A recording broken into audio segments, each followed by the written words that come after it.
Këta flamoj që të premtën u hoqën nga serbët e u rivun nga shqiptarët në lagjen e bosnjakëve në Mitrovic po valojnë pa të lashe.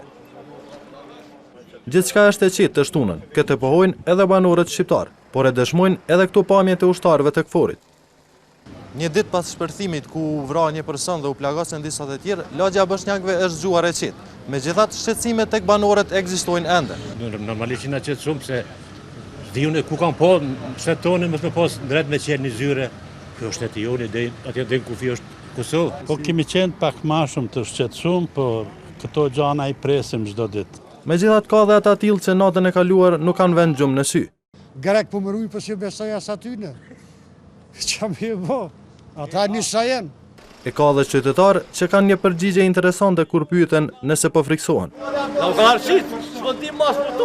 Edhe pse qetë, qytetarët kësaj lagje thonë se siguri nuk ka sa duhet. Për këtë, ata e bëjnë përgjegjëse qeverinë e vendit. Qeveria është dashur me bë ma shumë. Kjo qeveri nuk ka bë as pak. Pavarësisht se e shtuna kaloi pa ndonjë problem në këtë pjesë të Mitrovicës, patrollimet e policisë së Kosovës, Këforit dhe Oleksit ishin të shtuara.